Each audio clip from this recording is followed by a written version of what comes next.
Daniel Sautron, bonjour. Bonjour. Vous êtes responsable chef de service aux ressources humaines du Conseil général du Bas-Rhin. Vous enseignez également à la faculté de droit de l'Université de Strasbourg et vous êtes par ailleurs impliqué dans la mission handicap de notre université. Vous avez notamment participé à un job dating à destination de nos étudiants en situation de handicap. Alors vous allez nous donner aujourd'hui quelques conseils sur la lettre de motivation pour nos étudiants qui préparent activement leur candidature. Alors tout d'abord, qu'est-ce que pour vous une lettre de motivation ? La lettre de motivation indique la motivation pour la fonction et l'entreprise. Elle fait le lien entre le poste à pourvoir et le CV.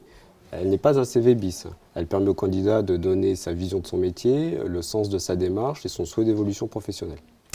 Demandez-vous systématiquement une lettre à vos candidats ? Oui, toujours. Il peut s'agir d'une lettre dactylographiée, d'une lettre manuscrite, d'un courriel de motivation. Un dossier de candidature complet, c'est toujours une lettre de motivation plus un CV. Lisez-vous toutes les lettres que vous recevez ? Oui, sauf lorsqu'il s'agit de lettres types, de lettres insipides.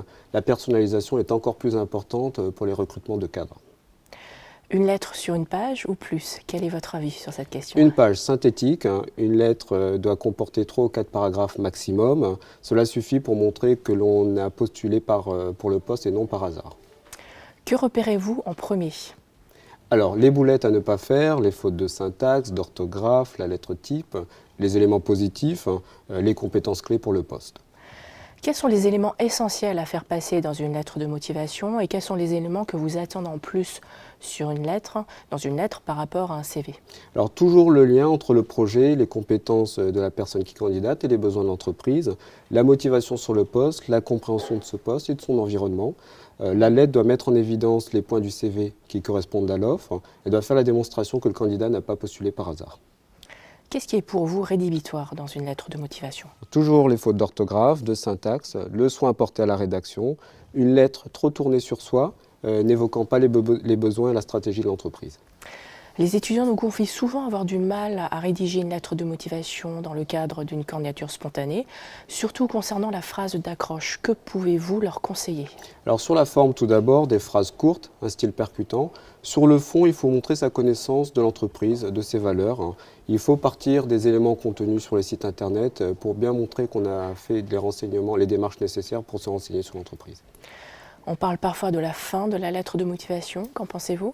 Je ne pense pas. Le CV apporte une vision globale du déroulé de carrière. La lettre de motivation, elle, permet de comprendre la démarche du candidat pour occuper le poste et intégrer l'entreprise. C'est une démarche individuelle, un acte fort. Qu'est-ce qu'une lettre de motivation réussie, finalement ? Alors, une lettre de motivation réussie, c'est avant tout une lettre personnalisée qui montre l'intérêt pour les projets de l'entreprise, écrite dans un style élégant et professionnel, qui fera le lien entre le poste à pourvoir et les compétences mises en valeur dans le CV, et une lettre qui montrera la flamme du candidat. Daniel Sautron, merci pour ces conseils. Pour aller plus loin, rendez-vous à Espace Avenir.